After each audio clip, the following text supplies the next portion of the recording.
You have 2 minutes. Okay, that's the rule, okay? Good afternoon, everybody. Oh, well, my English is not so good. But Yeah, microphone. Here we go. I didn't bring nothing for you, just my poster. So it's working. Yeah. Yeah. I'm performing resistivity measurements in Ludwigite. Ludwigite is a is this compound.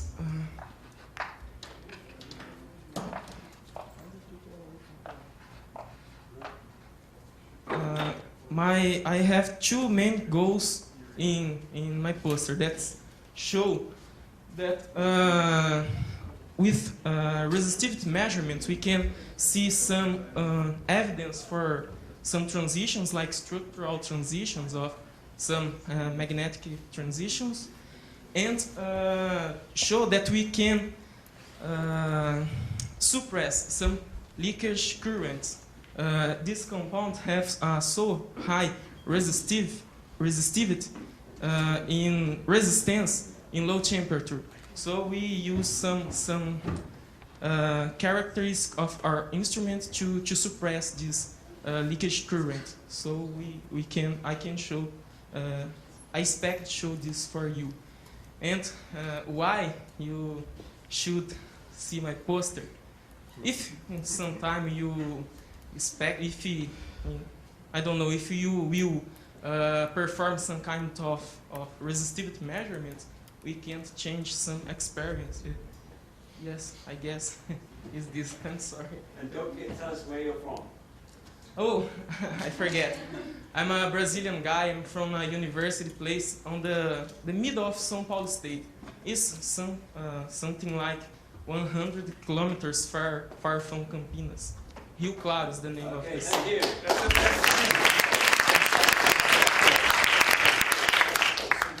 you. Okay, next, Grace Bosse.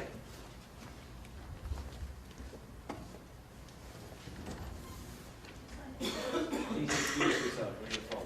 There you go. My name is Grace Bosse, and sorry, I'm losing my voice. I'm not hungover or anything. I'm just very allergic to Brazil, apparently. I'm from Johns Hopkins University, and I was doing a terahertz spectroscopy experiment on the compound cerium copper-2 germanium-2, and we actually look at thin films.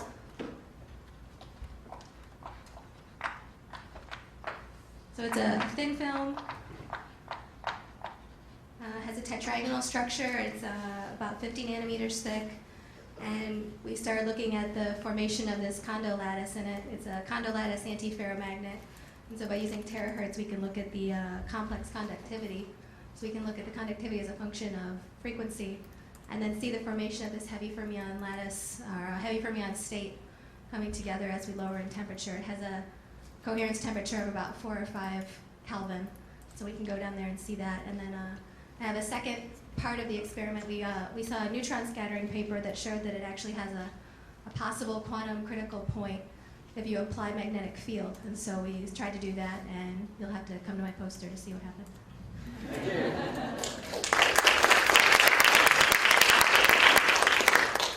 Okay, and next is Elena.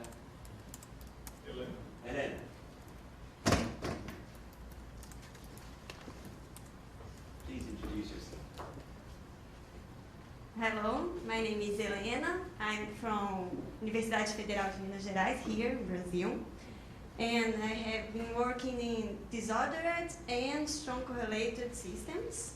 Put it here.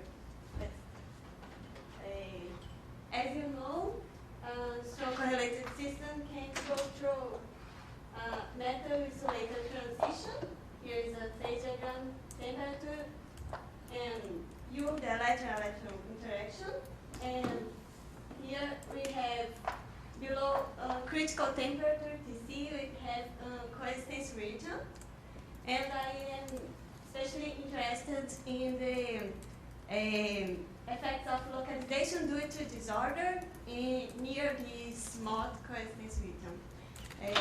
I use dynamical filtering combined with typical medium theory to study this problem. Very nice. Thank you. Okay, Julia. Don't forget to introduce yourself. So, Oh, exactly. I forgot 3.5. Hussein. My apologies. Hussein, please introduce yourself. Sorry, Julia. Hello, I'm Hossein from National Magnetic Lab from Florida.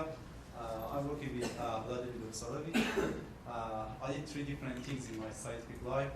I did experimental work for disorder conductivity and computational stuff in disorder materials, and now I'm working on theoretical stuff. So what I'm presenting here is about the interaction rule on disorder systems.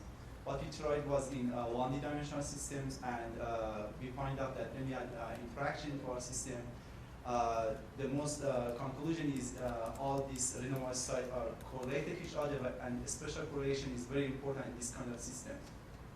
And we conclude from our polynomial site scan that we did was that all of this special correlation follow a non-Gaussian form, because everyone before expect a Gaussian form, and nobody predicts a non-Gaussian form.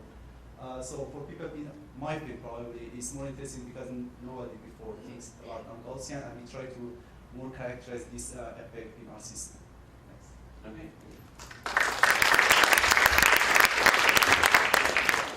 Okay, now we finally get to Ethel. okay, my name is Julio Larrea. I'm from, actually I work as a postdoc in the Vienna University of Technology in Austria. And today I want to show a poster about the high pressure specific heat measurement on cerium cobalt. I will write the name. The big chalk. Yes. No?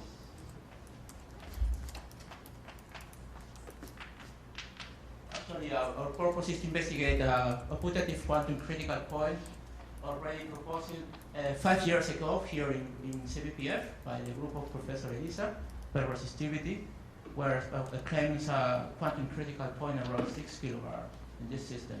However, recent specific heat and susceptibility measurements show that this critical line really is not like shows in the previous experiment, but instead of we have a very broad line like this, looks like a first order phase transition instead of quantum critical point. So basically it's very interesting if someone knows about quantum criticality. Thank you very much. And don't be confused up to 5 now. Marika. Great. Introduce yourself, Marika.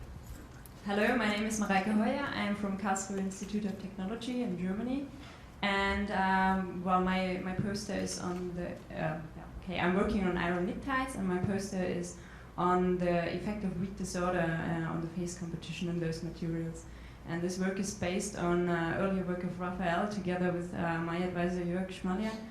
And now we are including disorder in the model. And well, the idea of this earlier work was to find another evidence from a theoretical point of view for the S plus minus symmetry for the superconducting pairing state.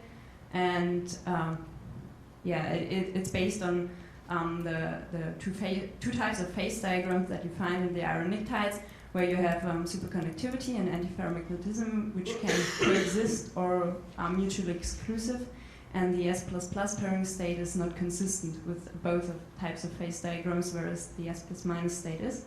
And we investigated the effect of disorder in the form of impurity scattering on those model and conclusions.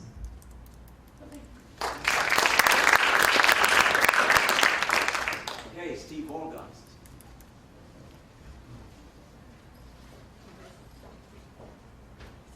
There you go, Steve. Please introduce yourself. Hi, my name is Stephen Wolgast. I'm from the University of Michigan.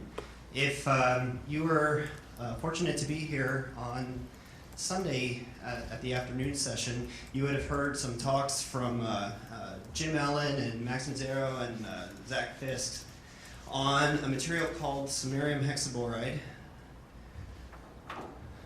or SM B6. And this material has been around for a really long time, but it really presented a challenge to the community that was trying to understand it. It's a mixed valent insulator, and if I show you the plot of the log resistivity with inverse temperature, so temperature decreasing to the right, it follows an activated behavior like you would expect for any given insulator, but then it strangely saturates at lowest temperatures, and this saturation has never been understood in the context of bulk transport theory.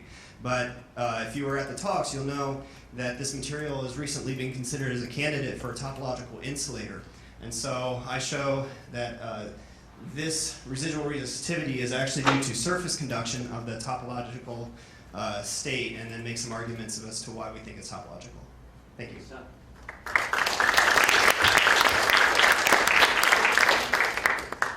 Okay, now we're going to the PDF-assisted presentations.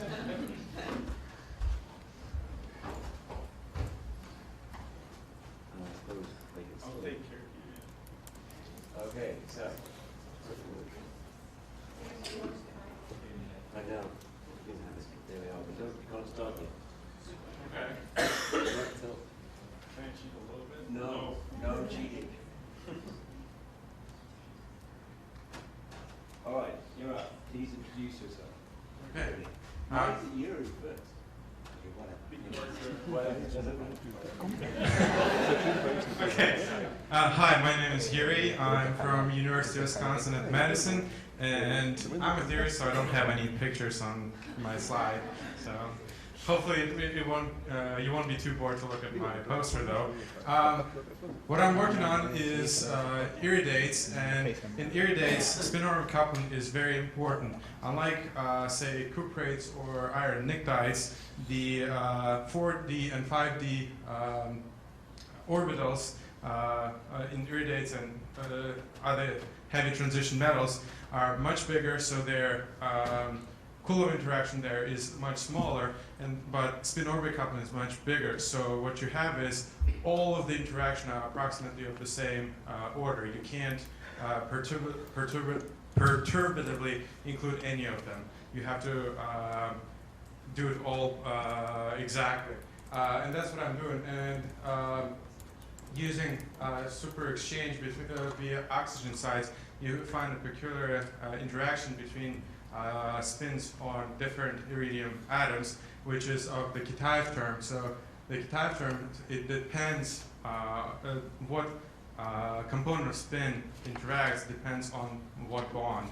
So we're doing this on a hexagonal or honeycomb lattice.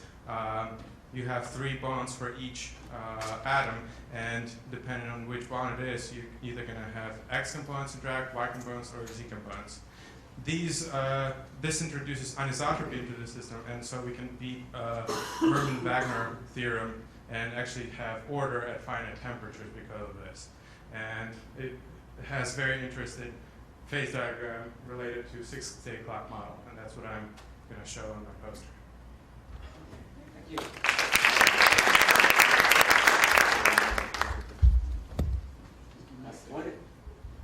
Yeah, I'll show you how to do that. Set up. Just need very good.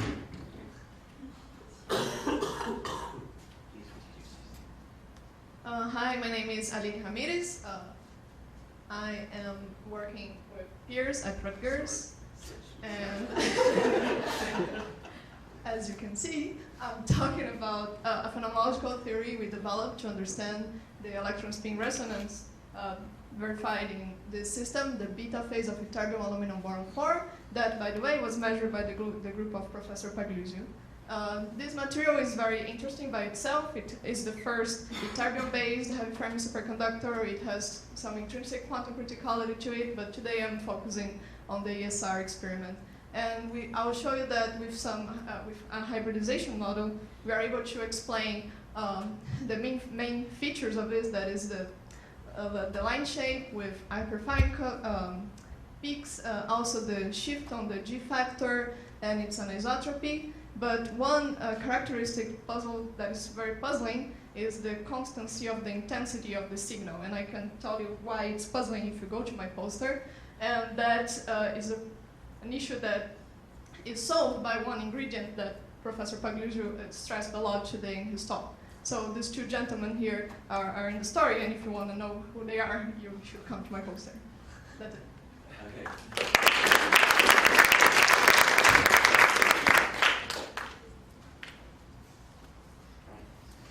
Hello, I'm Carsten Enderlein and I work here at the CBPF, and I made very easy for me to show what I've done. So we have performed some measurement on ytterbium that is indeed an adaptive material, as the name of ICAM suggests, but few people know. So when you apply pressure, that opens a gap due to band hybridization, and motivated by some calculations of Musiu, who I don't see right now, we decided to make some measurements, and we found some anomalies that we could explain very well, and it's amazing what I've done.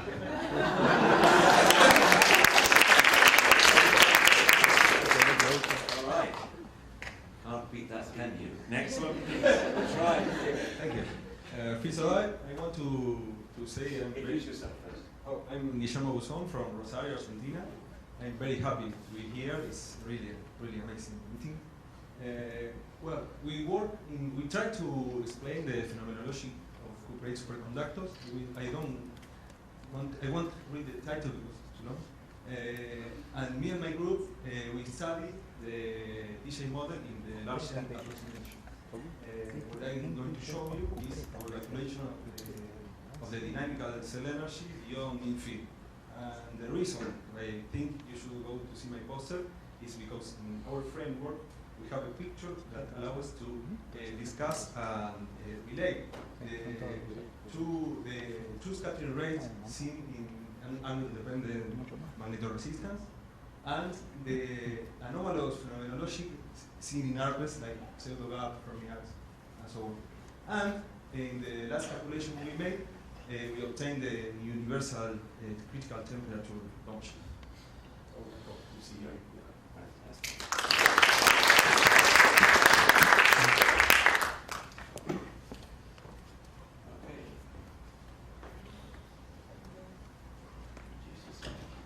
Thank you. Hello, I'm Ignacio Amat. I'm working here in Rio de Janeiro and also for the University of Rosario in Argentina. And this is a transport study, it's not so potential, the other ones. We study this system in which we have two impurities, each one coupled to reservoirs, so they are condo coupled, and they are also coupled through a finite number of non-interacting sites, and depending on the number of non-interacting sites, of course we obtain different physics, but also bearing the coupling between the impurities and the sites, we obtain transitions fixing the number of non-interacted sites, and these transitions are interesting from the point of view.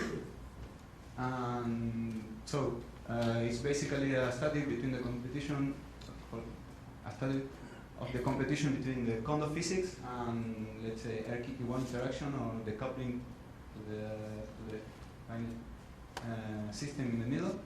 And we use an analytical and numerical technique, and well, that's it. I was happy to visit my post. But why should they come to it? Why? Why? Yes. Because these transitions are interesting, and I can tell you which one they are. Okay. That's why I didn't name All them. right. Very good.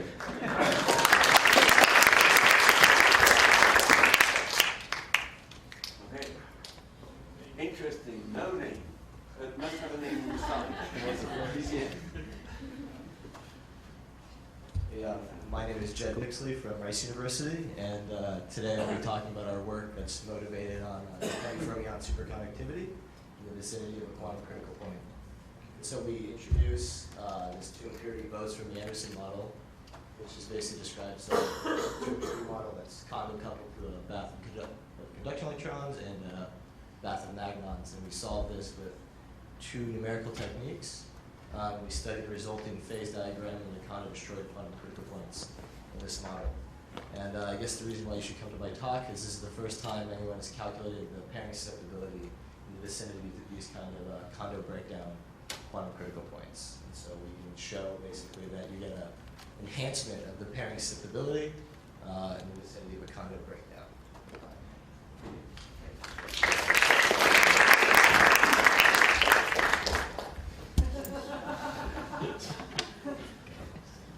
Hi, my name is Jennifer Trin. I am a graduate student at UC Santa Cruz with Art Ramirez, or Dr. Art Ramirez, and that is a banana slug, which is our mascot at UC Santa Cruz. You see them everywhere, and it's great. So what I will actually be talking about is finding candidate materials for topological insulators, which are a very hot topic. One way to look for them is the fact that, well, thermoelectric materials they have a lot in common with topological insulators. And in fact, bismuth selenide and bismuth telluride are both materials that were studied first from a thermoelectric perspective, and they were found to be topological insulators. And so what makes it interesting is that topological insulators require three things mostly: heavy atoms for spin orbit coupling, a narrow band gap for band inversion, or to facilitate band inversion, and lattice symmetry for time reversal invariance. And thermoelectric materials want heavy atoms so that you can lower the thermal conductivity, and a small band gap to increase the electrical conductivity, which increases the figure of merit, which is basically tells you the quality of the thermoelectric material, or like how good it would be for a thermoelectric application. And so we looked at two thermoelectric materials, or materials that have been studied in a thermoelectric perspective. One of them is iron gallium-3, which is interesting because it's somewhat similar to iron silicide and iron antimony-2, which have both been studied from a thermoelectric standpoint. And then cobalt antimony-3 and rhodium antimony-3, which have actually been predicted already in a paper to be close to topological transition and actual topological insulators. And then platinum antimony-2, I'm not going to tell you why. It's a maybe topological insulator. But disclaimer, our magnet did break like both of them, and so therefore it's mostly preliminary and mostly discussion. But yeah, that's what I'll be talking about.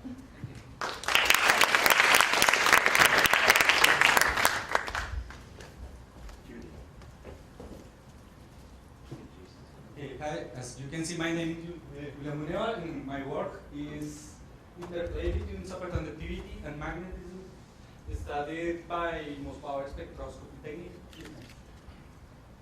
Next to the next figure. Oh, they're supposed to have one.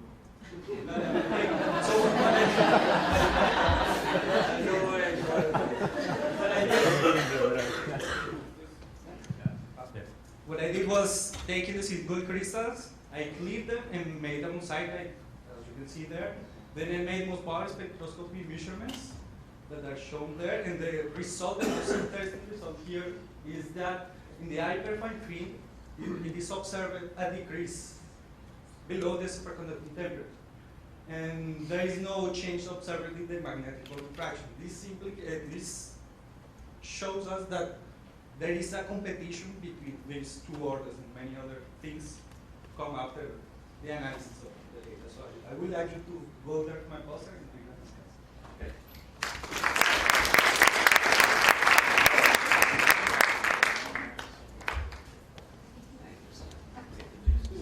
I will need a pointer because I am an experimentalist and I have 1,000 of pictures in my slide.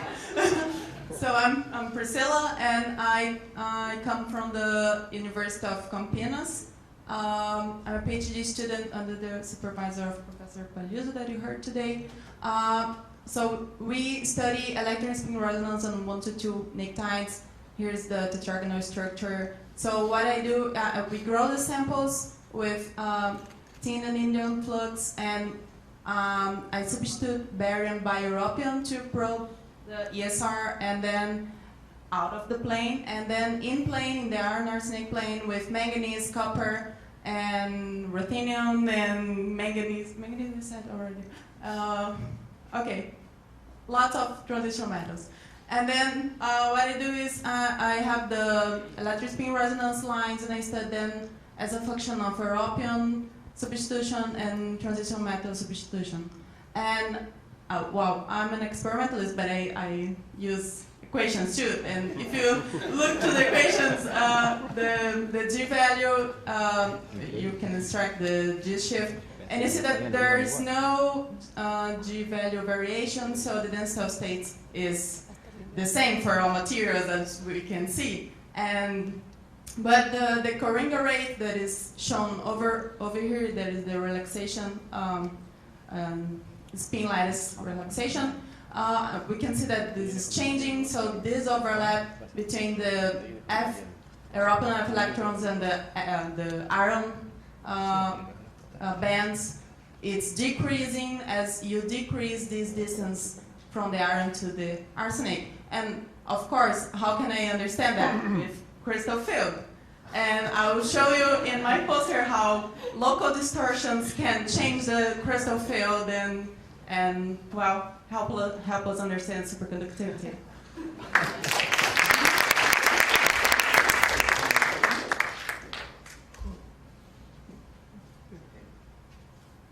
All right, so I'm Scott Dietrich from the City College of New York. Is it on? Yes? Okay. And so we look at transport properties of quantum wells, specifically looking for nonlinear transport mechanisms. My poster will present a few of those that we've studied in our lab. Essentially, one of the main things that our lab's famous for is a heating mechanism known as Quantal Heating. And essentially, you can see the blue line here is kind of a standard Fermi distribution. If you increase the temperature uniformly, you get this green line, which just spreads out. But this red line here is what's known as quantal heating. And there's kind of a selective change in the distribution function that's greatly affected at the peaks of a quantized spectrum. So since we study quantum wells, it's usually Landau levels, so you can see the density of states here. And with our samples, you have some screening layers that increase the mobility of the electrons in the layer and kind of allows these, the spreading to kind of happen more efficiently in those, in the Landau levels. Another mechanism that we investigate is a spatial electron density variation that causes oscillations in the differential resistance of these samples, which you can see here. This is showing different types of samples where they're present and not present, but this kind of spatial variation can cause oscillations by changing the Fermi energy across the sample. You should come see my poster because this heating mechanism is theoretically present in any system with a quantized energy spectrum. Many systems, especially low-dimensional systems.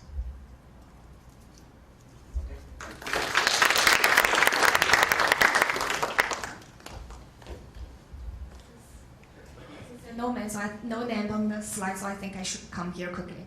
Anyway, so my name is Shan Wu, and from the Johns Hopkins, and I'm kind of neutron guys to study the different compounds. And today my poster want to show you something probably about this strontium, fluoride, iron, oxygen, sulfur 2 with correlate to 2122 sample. I think most of you may be not familiar with this sample, so maybe that's the one reason you should come to see.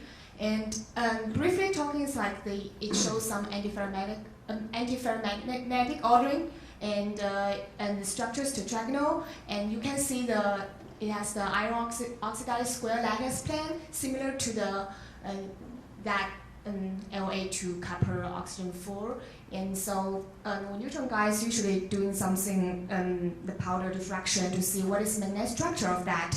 And actually, we see some like total unusual magnetic structures different from the copperites and ironic-types or the iron ternite. So that's the second reason that you maybe want to come to see the unusual magnetic structure.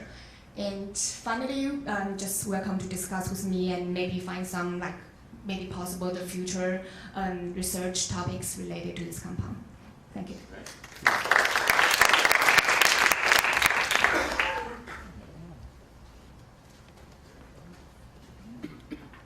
Hi, I'm Travis Williams from McMaster University, the Canadian guy here. So I'm going to be talking about work that I did in collaboration with Colin Broholm at NIST, performing neutron scattering measurements on uranium-ruthenium-2 silicate 2. So this is a really interesting material. It was discovered back in the 80s, and there's this very nice specific heat jump at 17.5 Kelvin corresponding to a phase transition. But here we are 30 years later plus, and nobody knows what the order parameter is for this phase transition. So all of the work since then has been trying to find out what that is. And there are dozens of theory papers, Pierce's included, on trying to figure out what the order parameter is, but none of those have been experimentally verified. None yet, right? So one thing that we're doing is looking at the spin correlations that are seen in this, what's called the hidden order phase, and we're actually looking at what happens when you go into some of the other phases. So the paramagnetic phase at high temperature, and also an antiferromagnetic phase that emerges when you apply pressure. So if you want to learn about it, that's a good reason to come see it. Another good reason is to keep Pierce from asking questions, and because it's located close to the refreshments. So I'll see you there.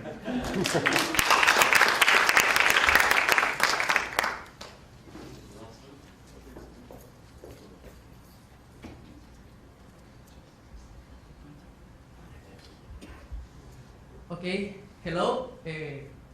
My name is Roberto Hernandez. I'm from Colombia, but I work here in the CBPF time ago. Well, I work with air resistance, superconductor ferromagnetic multilayers.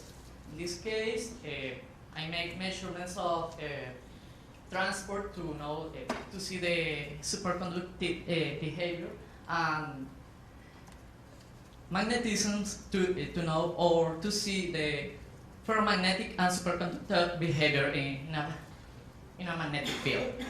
Then these samples that I made was annealed and measured again with the same things to know what is the difference that we can take between an as prepared and annealed samples. Thank you.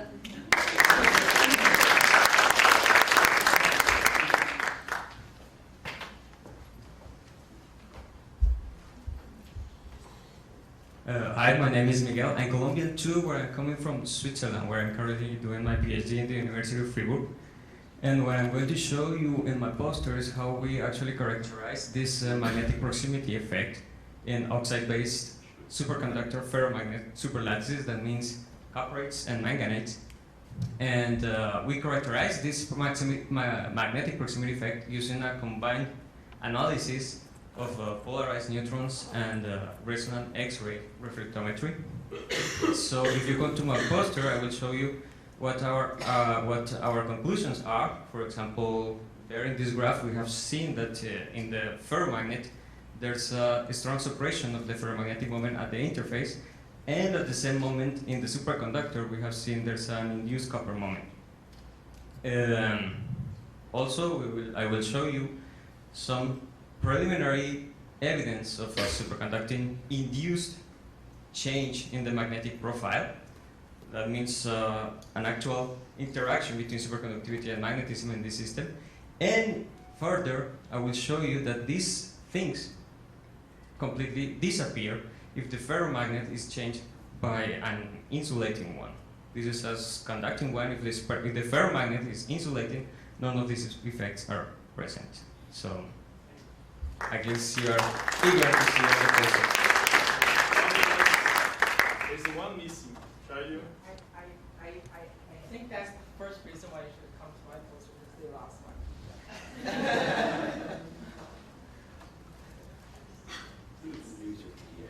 Sorry, but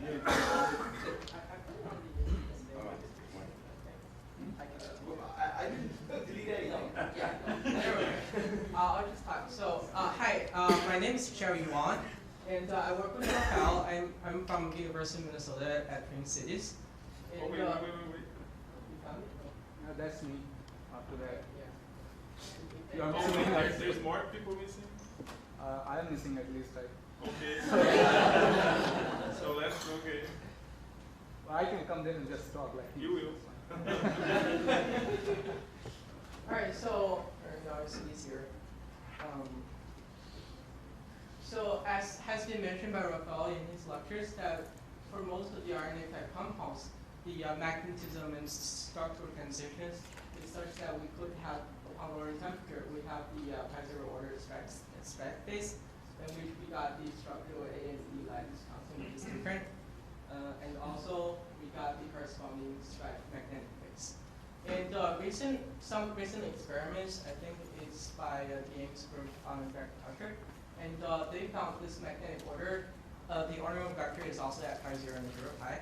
We found this order with no detectable orthonormalizity. I think it's by X-ray measurements, and there's no detectable. And so what we did is we found a candidate state, which is the orthomagnetic state, as explained by this. We got interpenetrating untiferromagnetic sublattices in which they're perpendicular to each other. We think this is a candidate which can explain such a magnetic order with no orthonormalizity. And what we did, we studied the spin wave dispersions using the Heisenberg model or generalized Heisenberg model. And what lived from this direct spin wave studies, we can offer some experimental method to distinguish between the two states and probably offer in a unique way, other than lattice disclosure measurements.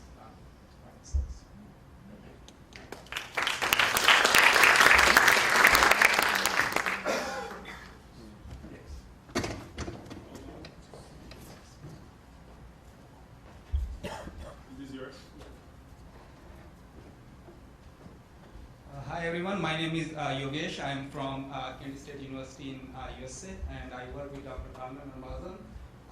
This I prepared on iPad, which I am not very good with, so I just put whatever I put here. So, but basically, my work is on the C115 family of fermions, and what I am going to present today is basically substitution of ytterbium on cerium sites, and what I'm trying to show here is just kind of motivation. So in many of these heavy fermion materials, when we suppress this magnetic phase, we see an emergence of superconductivity, and that also happens with the presence of quantum critical point at 0 Kelvin.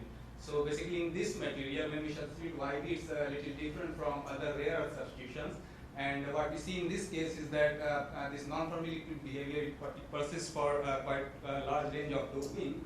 On the other hand, we also see the signature of quantum criticality, especially in low doping, as you can see in this log T behavior of Sommerfeld coefficient.